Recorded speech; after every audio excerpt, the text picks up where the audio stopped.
well, here we are. NostalgiaCraft. I'm currently not alone on this server. You see, Icy Bunny is on here, but she can't talk right now, and it also, it benefits.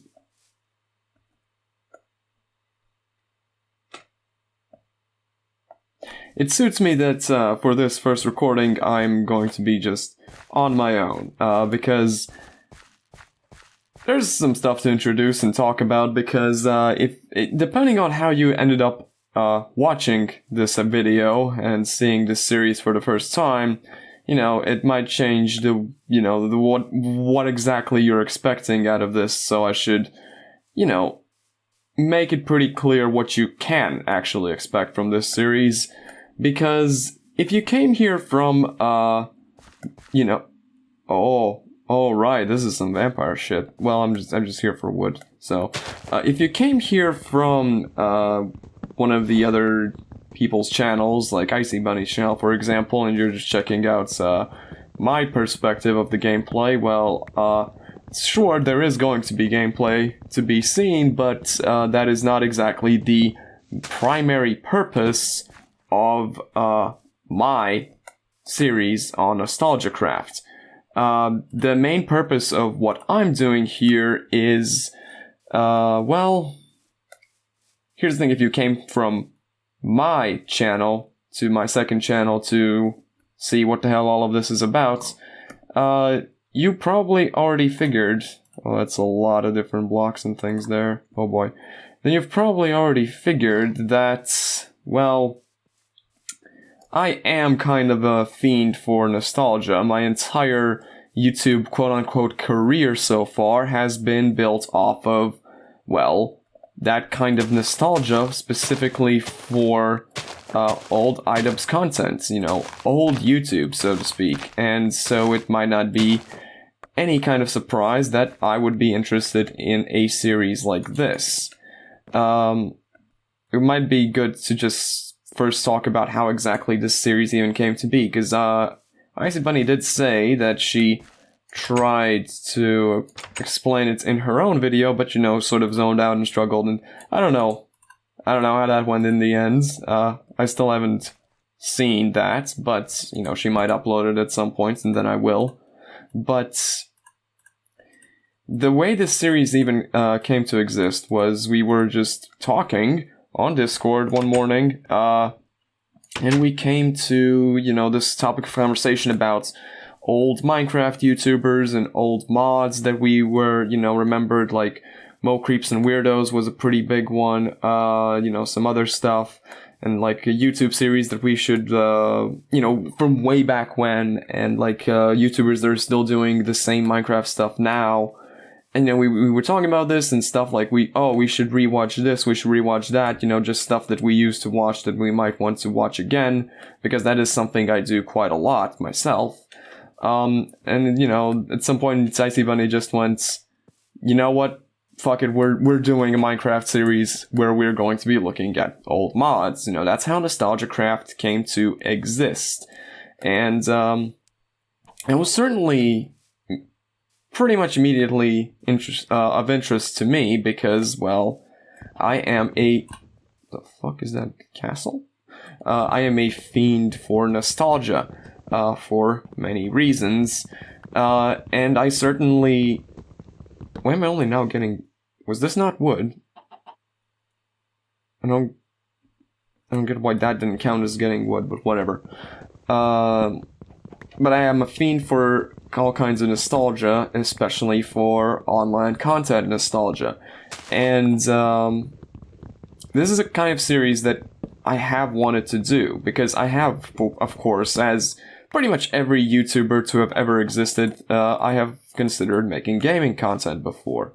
The only equivalence of gaming content I have done so far is a couple of things here and there with stuff like the Q&As I did on my main channel, where I did have Minecraft in the background, but like that hardly counts. And of course the video I have on this channel where I made the hummingbird in Gmod for 10-second bit in the hummingbird video on the main channel, right? But I have had it in mind that I could do some kind of series at some point, but I never wanted to do just regular gaming content. My interest was, in fact, in doing, well, something like this, where the gaming is sort of a vessel for me to just ramble on and give my thoughts on just a bunch of random things, essentially. Not the most appealing of introductions, of course, but the thing is, I feel like there's obviously a lot of gaming content on the platform.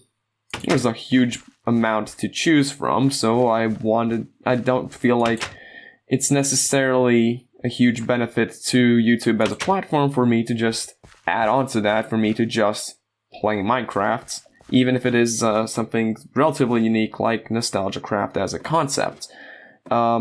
Instead, I would compare what I want to do on YouTube when it comes to gaming to something that's one of my favorite YouTubers, Northern Lion, does, which is there's the gaming, but he uses it more as a vessel for anecdotes and his own opinions on things and just discussing things with his audience. And that has always been appealing to me. That has been appealing to me both as content to watch and as content that I can make. Because I just figured this would be a good starting point, because Minecraft as a game is it's a game that just does... What are you? Alright. As a game is, it's relaxing to me. Sure, the whole with all the mods, it's definitely going to be a little bit more engaging and interesting, perhaps, but it has always been just a game I can relax to. I can play and let my thoughts kind of just flow. And so it seems like a good option for me when I want to just talk about things. And, it's going to start off talking about, obviously, nostalgia for Minecraft and YouTube as a platform. And, we'll see where it goes from there. I do pride myself on having a pretty solid just stream of thoughts day to day. So I think it's not going to be too difficult for me to find things to talk about, especially since I do have these first couple of episodes already in mind. Starting with, Minecraft and nostalgia, because I'm not old. I'm not, but it sometimes feels like it when you talk about topics like this, because obviously I was there. I was there when the sacred texts were written and all that shit, because I remember when the first Minecraft videos started to pop up on YouTube. Also, I'm just gonna probably stay in my house and wait for morning. But I remember the first videos cropping up and this just being this crazy new thing where you have like this whole world that was generated, and then you can destroy the parts of the world and build things, and it's like, wow, holy hell. I don't remember exactly who was the first YouTuber I watched make a video. It was just some guy. I genuinely don't remember, but I remember stuff like watching him like knock down trees and make crafting tables and things like that, and going like, wow, there's so many things you can do in this game. And I remember seeing him have saplings, right, in his inventory, and thinking, well, I want to see him put that in a crafting table. What can you make with that? You can make fucking nothing. You can make nothing with it now at 1 billion, whatever. But like, it was pre-alpha, and you could make, there weren't a lot of options for things that you could make, but it seemed at the time like there was so much you can do. In a way there was, but it was just this weird thing where it's strange to think back that I have these vivid memories of these first like videos and first content creators I watched, because yeah, so many of them are just not doing anything like that anymore. Many of them are off the platform, many of them are just doing other contents, others, you know, fell off and they still make content and they get like a couple of hundreds, maybe a couple thousand views, and that's... It's a weird sort of melancholic feeling that I get thinking about things like that. Ooh, looks like that. There's more hoes. Lovely. Always love a good hoe. Was it? Let's see. Yeah, just this strange feeling I get because a YouTuber or YouTubers I remember the most, because these guys were like, these were the first people I tuned into just regularly. Like every time they uploaded a new video, I was there watching it like gleefully. And this was a this is gonna be probably slightly, let's say, steal the arrows as well, fuck it. This is gonna be perhaps difficult to relate to, because I don't suspect anyone watching this video is going to recognize these YouTubers, but you know, you can substitute them for pretty much anyone you watched back in the day, in a way, right? Especially when it comes to Minecraft content. This was a small channel by the name of... I did not kill any villagers. I did not. What was that? Right. There was this just small channel called Quantonium. Never mind, it's a demon. Okay, that's all right. It's a small channel called Quantonium. He did videos with another guy called Lord Pit, and these two Swedish dudes who were extremely wholesome. They never swore, which was their thing. They were huge fans of Kung Pao, which I'll get to in a moment as well. But like,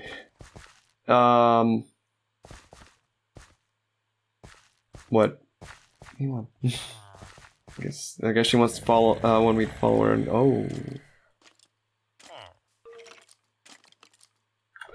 that's lovely.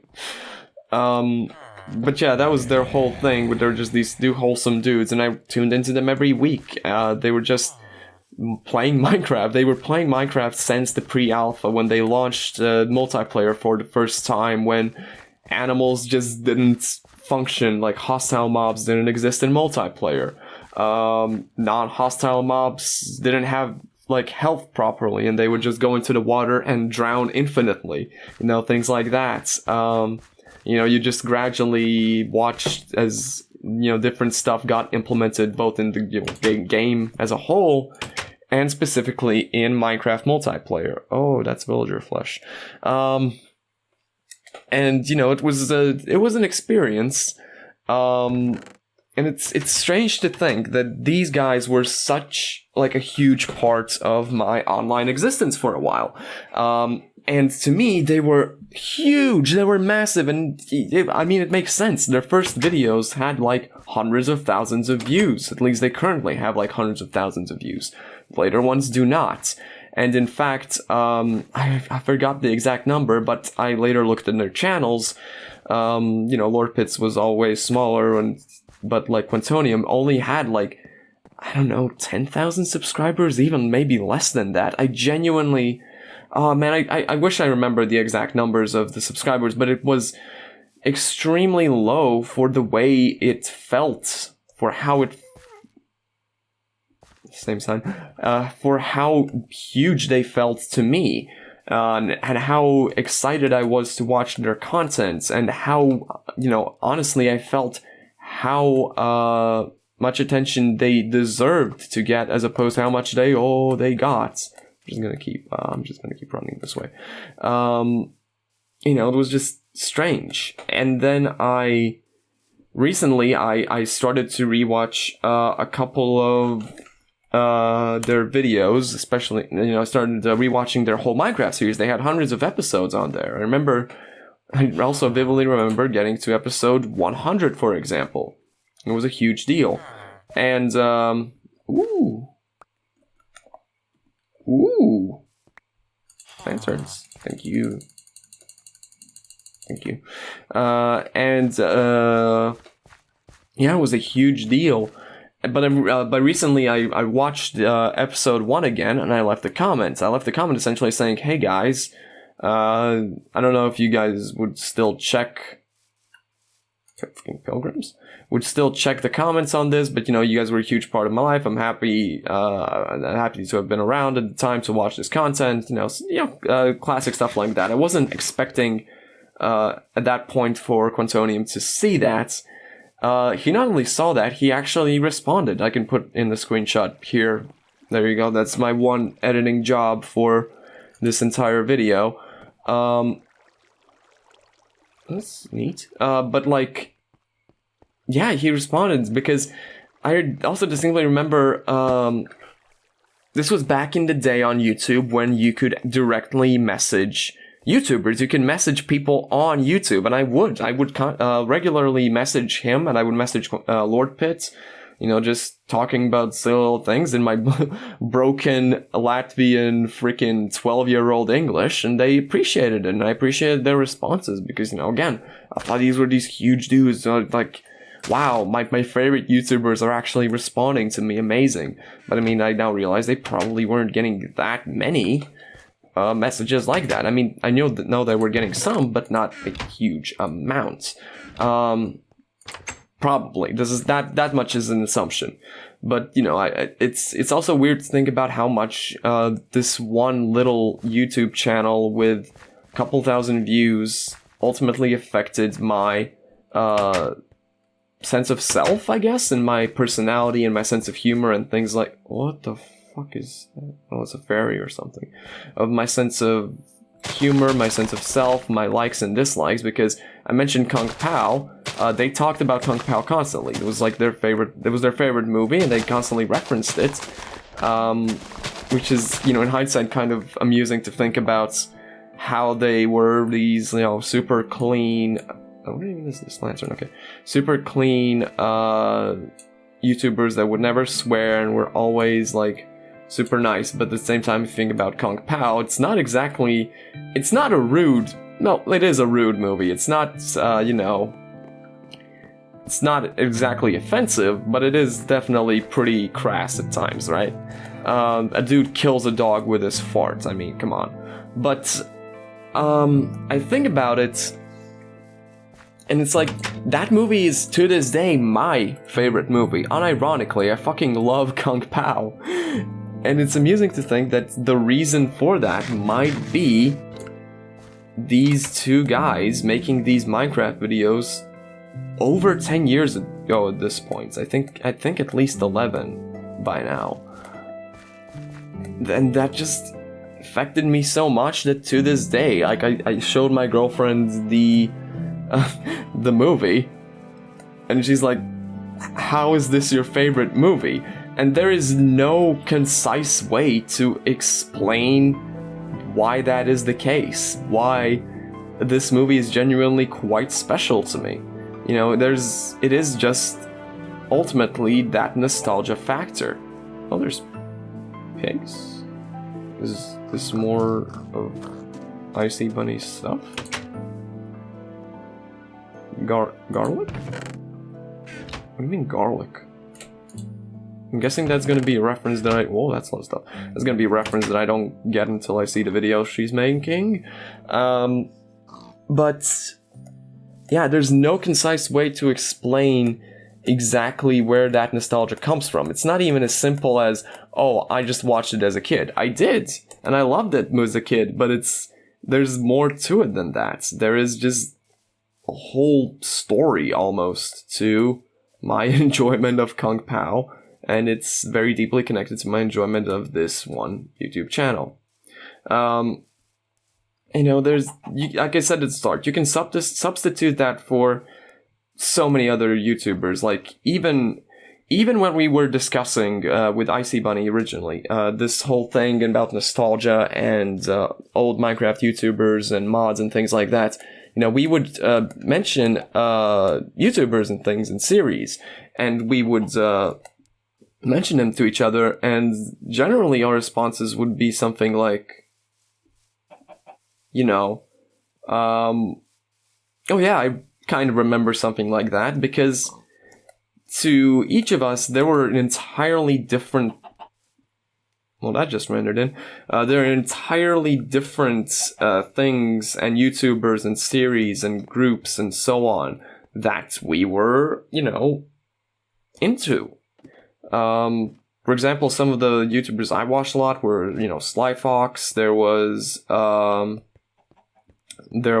Uberhuxer Nova, James. That is also a whole possible story right there, because that is also an incredibly important... Well, not incredibly important, but it is interesting how Nova is an example of a YouTuber that's ended up...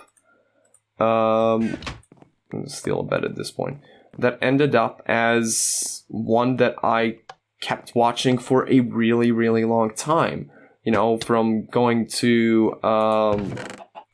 from The Creatures to Cow Chop with Alex, continuing to watch Cow Chop until that ended, and after Cow Chop, discovering Off Canny.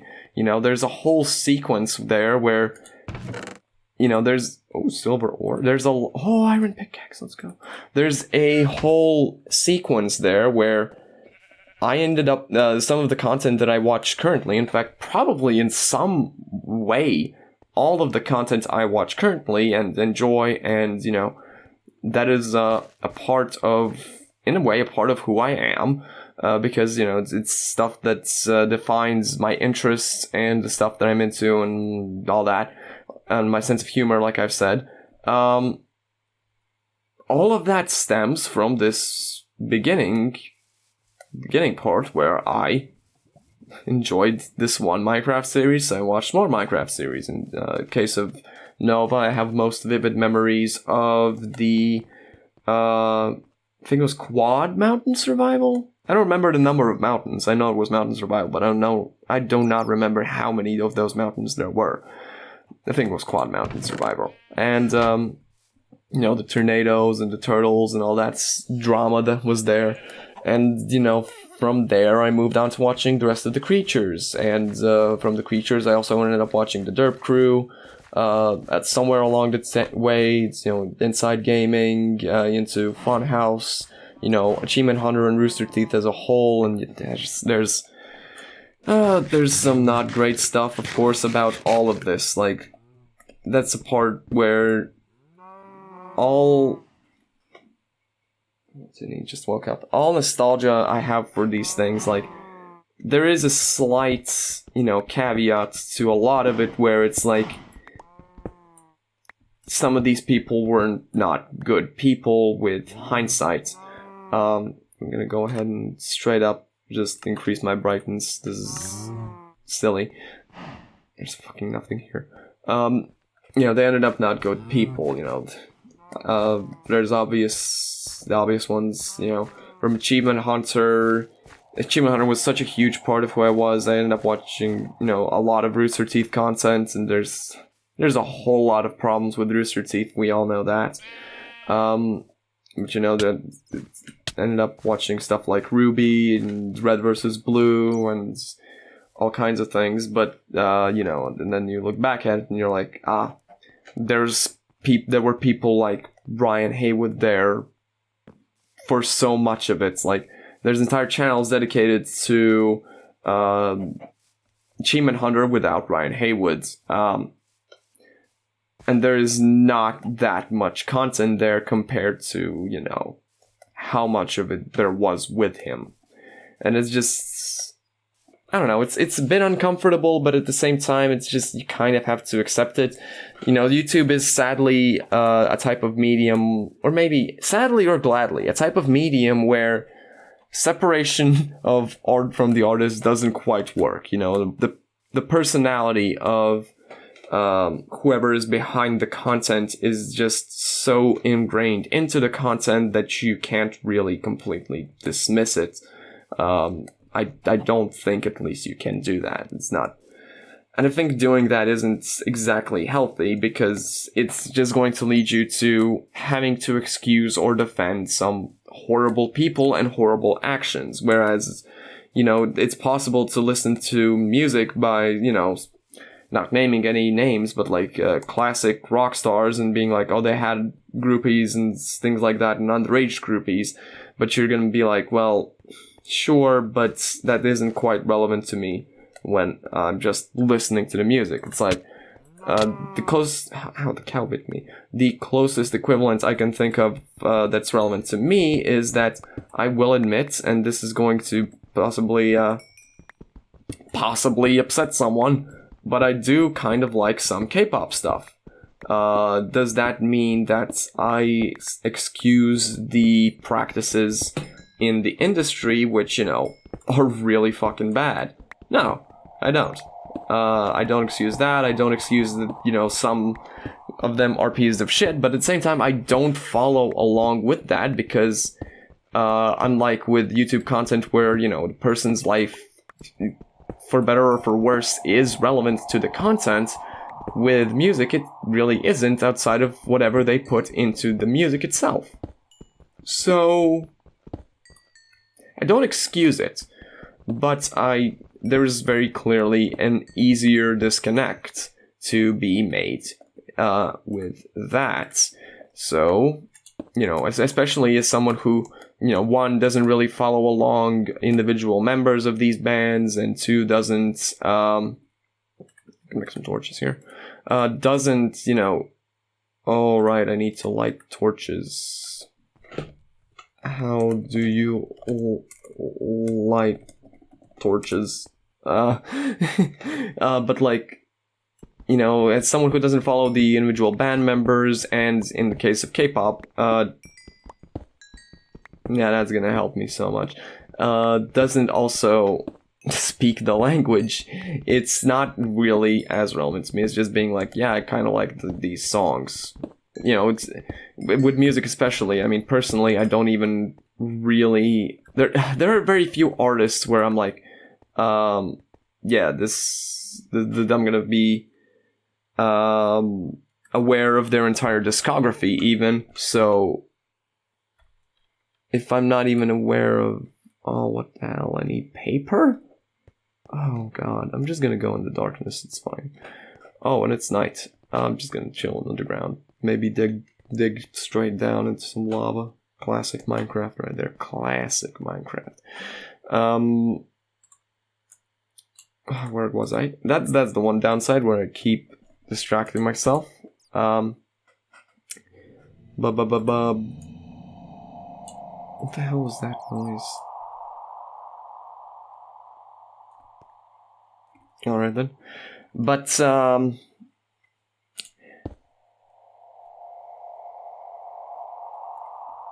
yeah, so it's not just quite as relevant to me, but at the same time, well, there's a recent example. I mean, this is probably stuff that's still developing, and I don't know how it's going to develop further.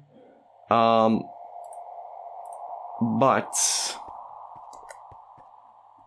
quite recently there was some stuff that came out about one of the members of Tally Hall being a pretty huge part of my adolescence, and I still listen to a lot of their music.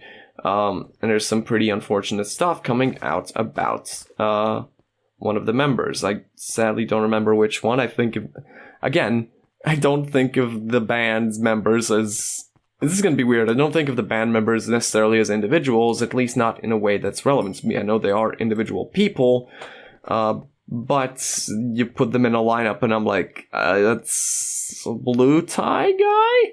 I mean, I do know that it was red tie that is the guy that is in some hot water currently for alleged improper activity. But has that necessarily stopped me from listening to the music? Not really. For one, I don't know exactly the details of what happens or of where exactly any money they make off of me listening to the music goes. I do know for a fact that if it goes to the band, it gets split up between the band members. It has to. And if that's the case, then, a quarter of a single penny going to this man doesn't quite upset me. But again, does that mean it's an excuse? Not really.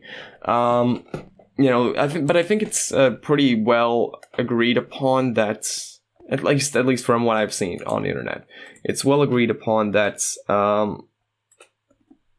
there's sort of different criteria for what you can get away with, you know, what the death of the author being relevant, and so on and so forth, for different pieces of media, you know, with stuff like literature and music, there's a bit more leeway, you know, depends of course on the type of music and the type of literature. Then there's stuff like, I guess, you know, acting also, like movie production and stuff like that. There's a bit of, you know, not quite as relevant if the person behind the character, or behind the script, or behind whatever else is fucked up, because, well, it's just not quite as pertinent. But then you go up a level and you get stuff like, I don't know, stand-up comedy, for example. And I think in stand-up comedy it becomes a bit more relevant because, but it depends again on the type of comedy. Like, Bill Cosby being a monster isn't such a harsh blow because, you know, just because he was a funny guy that said funny things on stage. Well, it's because his entire comedy routine was based around him being, you know, a nice fatherly figure. And making a lot of jokes about, kids these days, and they say the darndest things and all that stuff, right? That type of comedy, doesn't quite mesh with the person behind that humor being a sex predator, right? Somebody's joined. Hello. Right? There's a disconnect that is very uncomfortable. Or rather, I guess the opposite of a disconnect. There's a connection to be made that is just not fun. But there are different cases. For example, of course, this is going to be also an example of... What is... I'm not gonna fuck with that. This is going to be an example, of course, of someone who also didn't do something nearly as horrible as, you know, the stuff that has been alleged, and, you know, that stuff that Bill Cosby has been alleged to do and has been convicted of doing, which is Jimmy Carr. Jimmy Carr as a comedian, but if you're not familiar with him, he's a British comedian. He does a lot of one-liner humor. He does a lot of hosting of British shows and panel shows, Big Fat Quiz of the Year, 8 out of 10 Cats, things like that. And what he did was he did tax dodging. He evaded taxes, fudged some numbers, stuff like that. And to this day, that's something that gets poked fun at. You know, that's people make jokes about it, including himself. He also makes jokes about it, of course, there's two factors to that. One, it's not as bad. I'm sorry, but yes, you can have whatever opinion you want to hold, but I'm going to go ahead and say no. You know, avoiding taxes is not as immediately terrible. Does not make you as horrible of a person as it does to be a sexual predator, right? That said, yes, hold on 1 second. Tinny, anyone want to go somewhere? All right, we'll handle the cat situation momentarily, or currently, as he demands it. Oh boy. Yes. Go.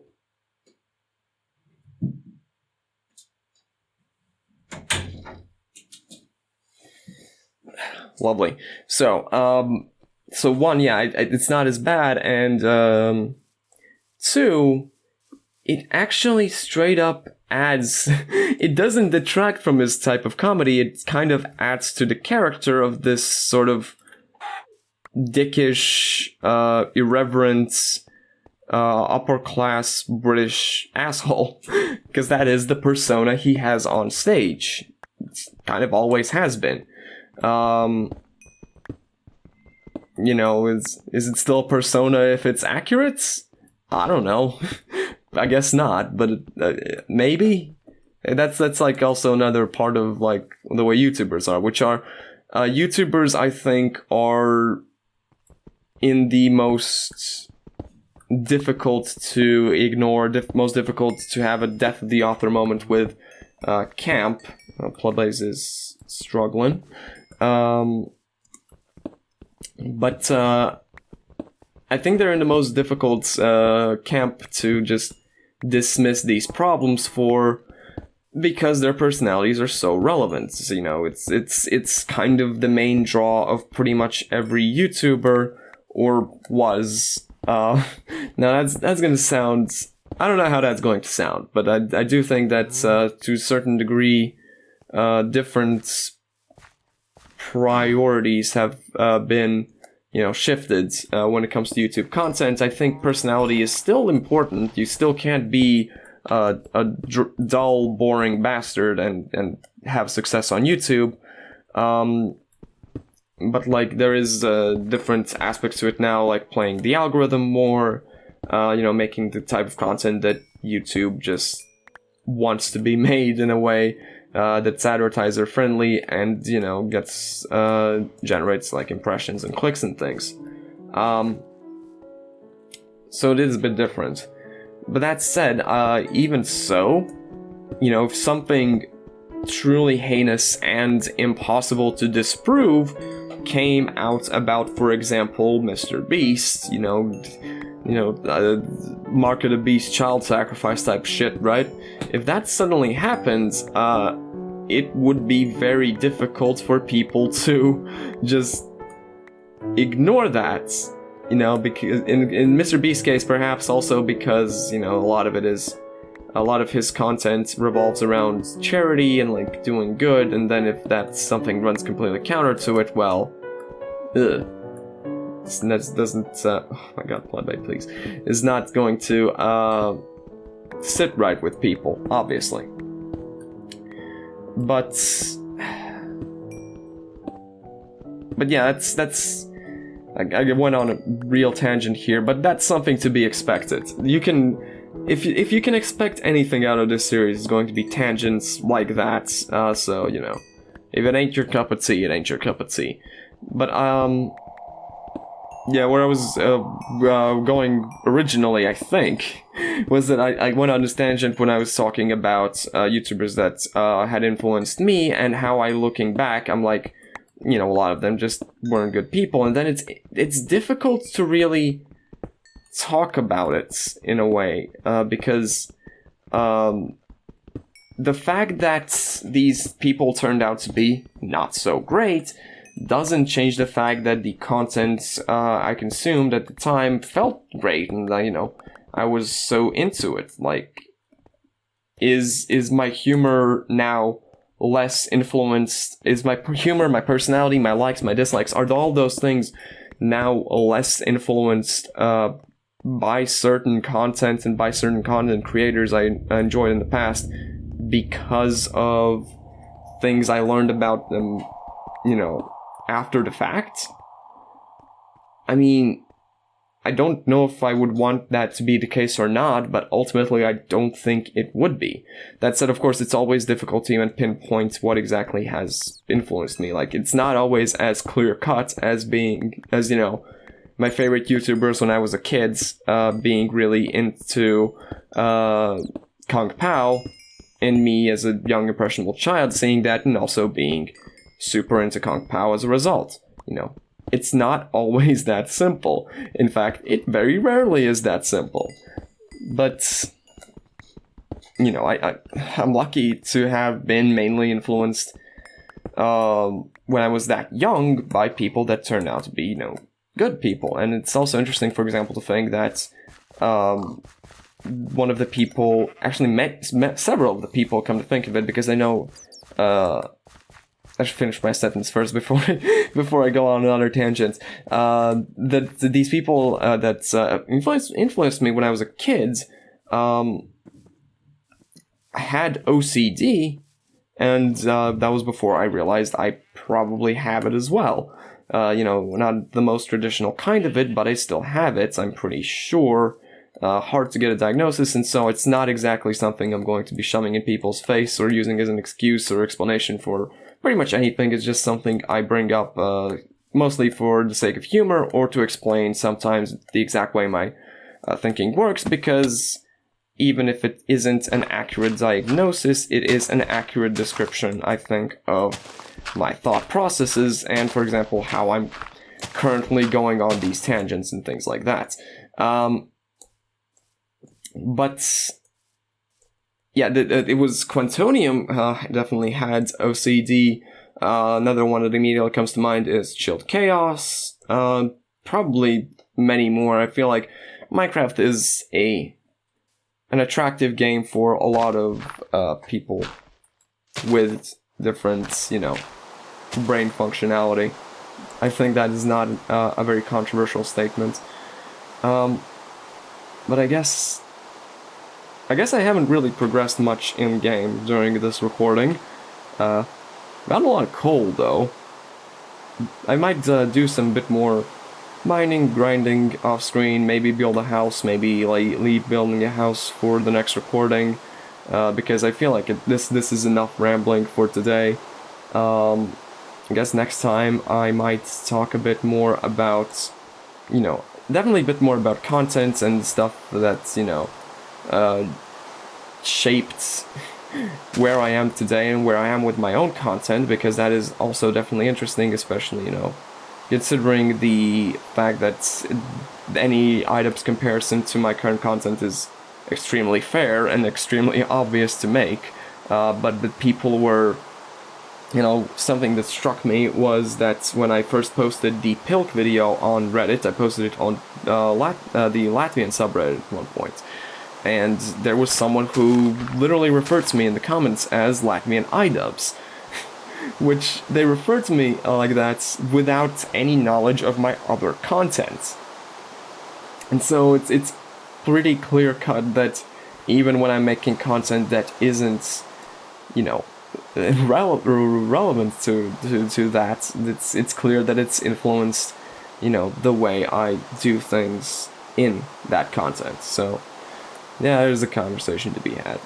Anyway, I guess that's going to be it for now.